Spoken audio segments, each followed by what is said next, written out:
Halo semuanya. Oke, mari kita langsung bedah kisah yang satu ini. Kalian pernah dengar nggak sebuah cerita yang kelihatannya simpel banget, tapi punya pukulan moral yang benar-benar luar biasa? Nah, hari ini kita bakal ngebahas sebuah kisah inspiratif dari pena motivasi. Judulnya Menghargai Orang Lain. Ini tuh bukan sekedar fabel biasa ya.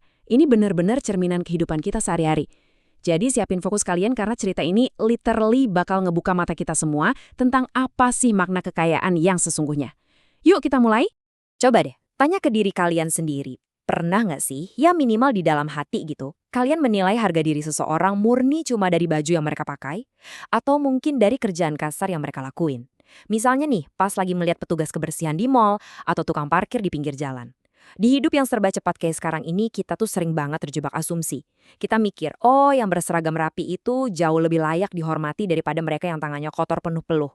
Dan tahu nggak, tepat disitulah titik buta kita sebagai manusia lagi diuji habis-habisan. Oke, coba bayangin adegan ini ya. Pagi yang cerah, udaranya seger, di sebuah taman gedung perkantoran yang super mewah. Semuanya kelihatan tenang banget. Terus, masuklah seorang wanita, umurnya sekitar 40-an tahun, penampilannya anggun banget, dan dia bawa anaknya. Mereka berdua duduk santai menikmati makanan di taman itu.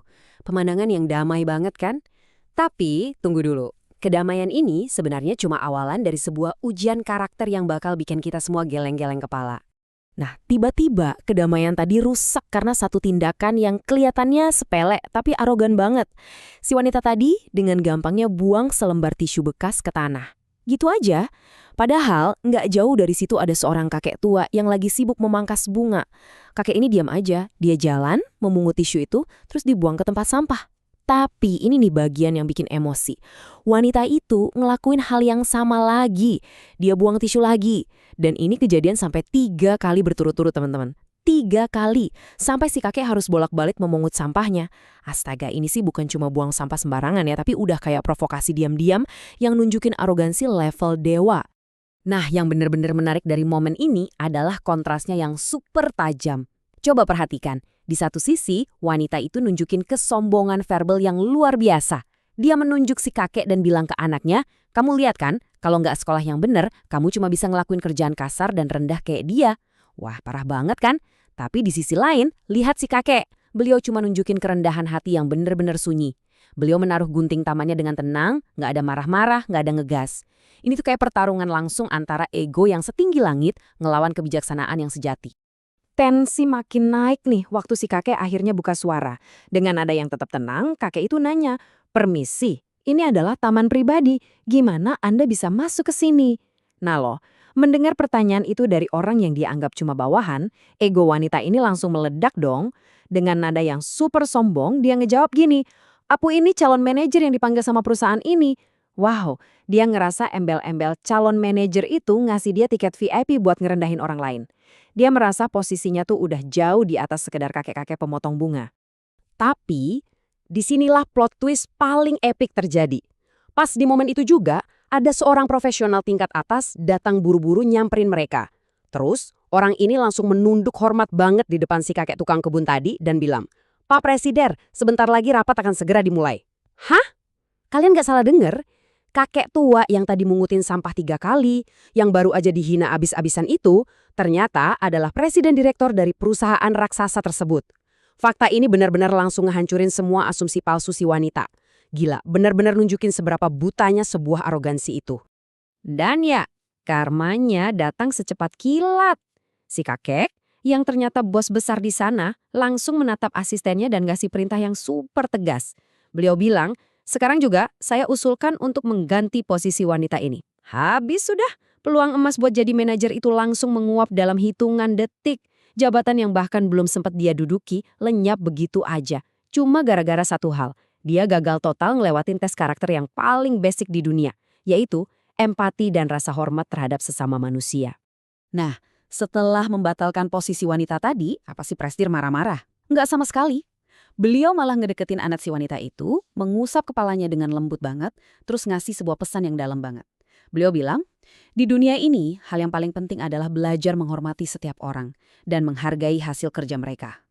Kalian sadar nggak, pesan ini tuh sengaja banget diarahkan ke generasi penerus. Beliau pengen ngasih tahu kita semua, setinggi apapun gelar kalian, seberapa banyak pun uang kalian, kalau kalian nggak bisa memanusiakan manusia, kalian belum benar-benar belajar tentang kehidupan. Coba deh sejenak kita posisikan diri jadi wanita tadi. Dia pasti syok berat. Badannya kaku ngelihat realitas yang baru aja kebongkar. Semua kepongahannya langsung runtuh tak bersisa. Dia lemas, duduk di situ dipenuhi penyesalan yang luar biasa. Di kepalanya pasti dia mikir, aduh coba aja aku tahu dia presdir, aku pasti nggak bakal kurang ajar kayak gitu. Tapi ya justru disitulah letak ironinya kan. Kenapa sih rasa hormat itu harus bersyarat? Kenapa nunggu tahu jabatan orang baru mau sopan? Ini benar-benar harga yang super mahal yang harus dia bayar, gara-gara kebiasaannya menilai orang cuma dari sampulnya. Jadi dari kisah ini, kita diajak buat meredefinisi ulang apa sih makna kekayaan yang sesungguhnya? Uang, mobil mewah, jabatan prestisius, itu semua bisa hilang atau diambil orang dalam sekejap mata, persis kayak posisi calon manajer wanita tadi. Tapi kekayaan sejati, itu adalah sebuah sikap, sebuah perilaku tulus dari dalam hati yang nggak bisa dibikin-bikin. Belajar menghargai setiap orang, nggak peduli gimana penampilan mereka atau apa status sosial mereka di masyarakat. Nah, itulah kekayaan seumur hidup yang paling bermartabat. Bener-bener bikin kita mikir kan? Dan ini secara brilian mengilustrasikan ke kita soal hasil nyata dari kerendahan hati. Percaya deh, dengan menghormati orang lain, kita tuh secara otomatis lagi buka pintu buat hadiah-hadiah yang nggak bisa dibeli pakai uang. Pertama, kita bakal dapat teman-teman yang tulus.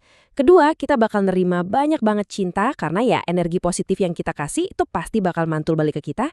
Dan yang ketiga, ujung-ujungnya ini semua bakal bawa kebahagiaan yang berlimpah.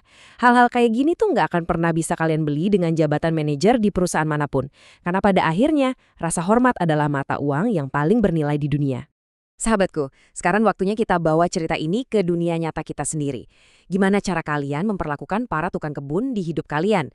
Mungkin mereka adalah pramusaji di kafe, petugas kebersihan di kantor, atau mungkin asisten rumah tangga di rumah kalian. Pertanyaannya, apakah kalian memperlakukan mereka dengan respek dan senyuman yang sama, persis kayak pas kalian lagi ngomong sama bos atau klien penting?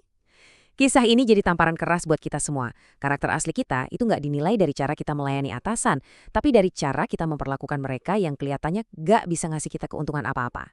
Jadi, warisan karakter seperti apa sih yang mau kalian tinggalkan hari ini?